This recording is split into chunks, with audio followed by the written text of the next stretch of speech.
Well met, adventurers, and today I'd like to talk about a couple different things.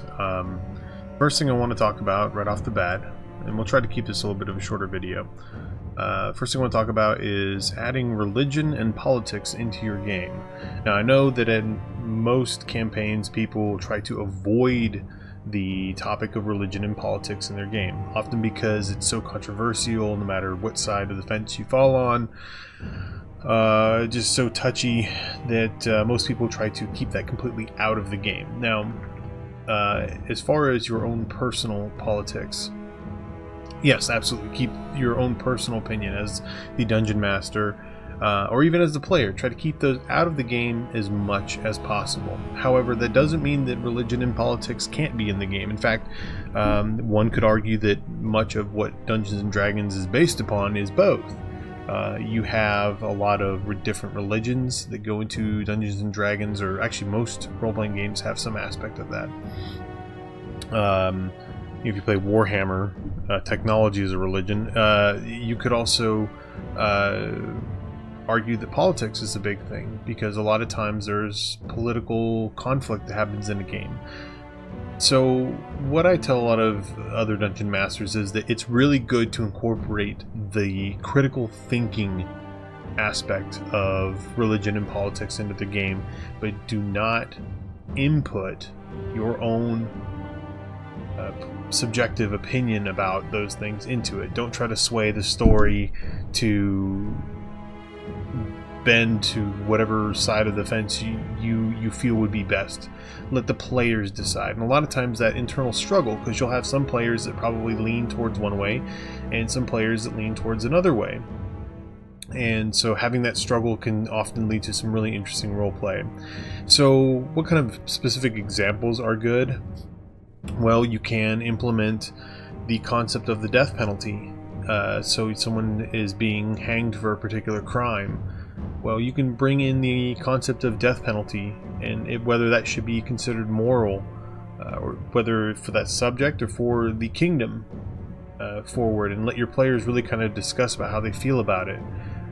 And again, one way or the other, however you stand as an individual, that really doesn't need to be as important as what the characters think. And I really want to emphasize characters, because if you are playing a paladin, your opinion may be very different based upon your religious rules as if you are playing a rogue.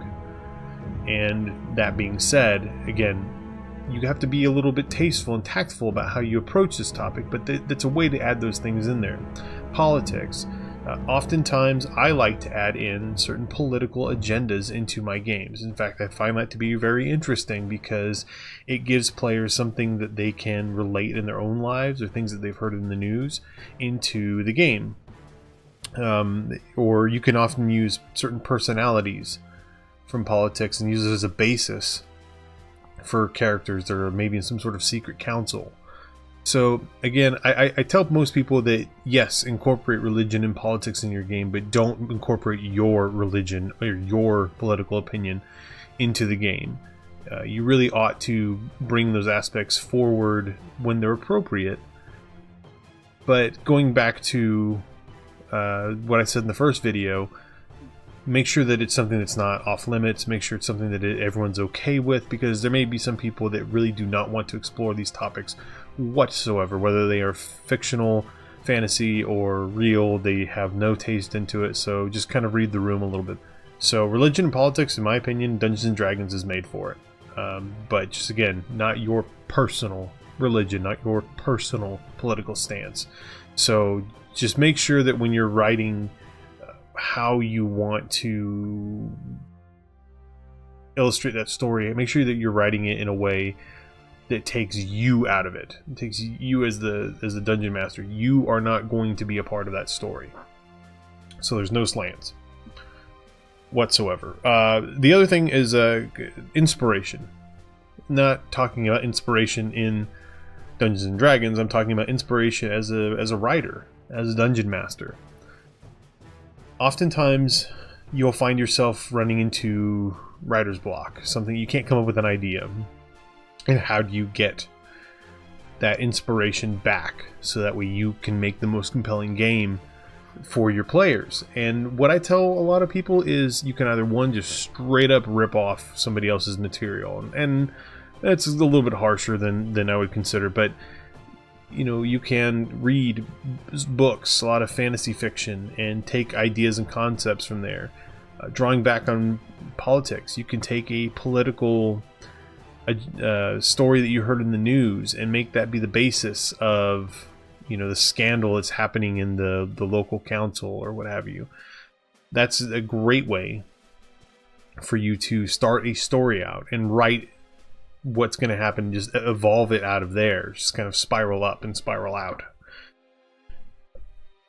But if you're really super stuck, there are some extra tricks that I like to employ, because oftentimes that happens to me. I'll go try to play video games and bite onto their stories and derive characters out of that. I'll thumb through the monster manual and try to figure out if there's a cool monster that I can kind of make as a core boss or a series of core bosses into more of a hack and slash story. But again, I tend to find that those where I'm latching deeply onto this one core idea, those kind of make two-dimensional gaming. There's another way. And this is kind of a conceptual artist's way of doing things, or somebody who's involved in more like an actual game crafting, what they do. So if you're making video games and making these long drawn out stories, or if you're making a long fantasy story, what you'd like to do is draw on reference material. So if you're a concept artist, you're very familiar with it. And an easy way of getting reference material that I have found, there's a card game out there called Magic the Gathering. And in Magic the Gathering, you buy some cards and you're able to play a card game. I'm pretty sure that if you've played Dungeons and Dragons, you may be at least vaguely familiar that this game exists and what it's about. And so with Magic the Gathering, you have a collection of different cards that have pictures. I'm trying to get a good picture here of some creatures. Different creatures. I don't know if the camera will focus in on that, but there's like different creatures, and yeah, I can't really get it to focus too well. But there's different creatures and pictures and things like that. I didn't really focus too well, and I apologize for that. But what's really neat is that each card, and I really don't play the game. I used to when I was younger. I wish that I played more of it, because each card has a picture and usually has some flavor text. And what you find out is that in each set, because they release different sets throughout the year, each set has a piece of a story. And this story kind of overarches a card game, which is an extremely creative way of delivering a narrative. But what's really nice about that is even if you took a handful of cards that have just like little pieces on there, you're able to get some sort of reference art. You'll have a name that's associated with that card. There'll often be characters or scenery. You can look at different lands, and all of a sudden you can start building immediately out of a booster pack of 15 cards. You can start to build a story. So one thing I would like to say is a challenge. Go out and buy a couple of booster packs of Magic the Gathering, open them up, lay all the cards out, and try to just out of each pack write a story based on all the pictures. Now you'll probably end up being able to eliminate at least a third of the cards as not something that you could easily write together, because if you have a picture of a volcano erupting, but then you have pictures of frozen wastelands, it doesn't really work so well together. Or does it? All of a sudden there's a cataclysm that's happening all over the world, and you pull out the next card and there's lizardmen. Where are the lizardmen coming from? The center of the earth. Now, why are they coming? How are all these things connected? And that's how you can start to write your story. And I'd like to prove.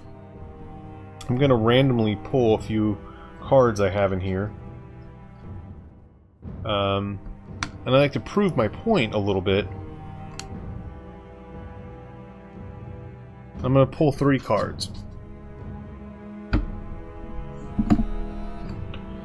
And there is a picture of some drowned skeleton pirates. Again, I really do apologize. Maybe I can get a little bit less glare from the screen. That might help a little bit. But yeah, here we go. So there's some drowned skeleton pirates. There is some sort of Egyptian kind of looking guard, or of that general era. And then I have a dinosaur.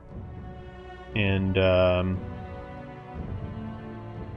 he's kind of wrapping around some sort of obelisk or statue of some sort. How do I make that into a story? Well, these undead pirates started coming up upon the shore of a village, and this particular Red Crop Spearmaster was the first to encounter them, and unfortunately he lost his life, but not before he sent a rider on a winged flying dinosaur or dragon. Now you just have a creature to go tell the village that the dead were coming from the ocean. Now this is a great way to start a story, because now you have instant villains, you have something to fight against, you have something that is this lurking, looming presence that's a villain that you're not quite sure what's going to happen. And you could have now undead mobbing the village. You could have maybe where there's a necromancer that's causing them to rise up and attack the village. You could have so many different avenues of why this is happening. Or maybe it's just a one-time thing that happened because there were some fishing vessels, or there were some boats that were attacked out at sea.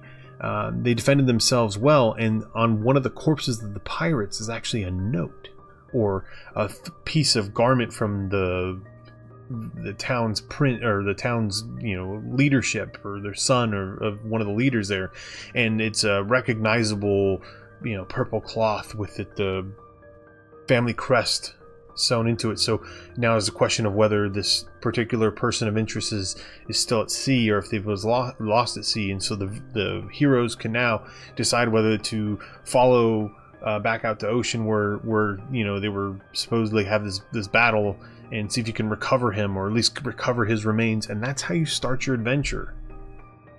That was 3 cards. So if you take a pack of 15, you're probably going to be able to put something together.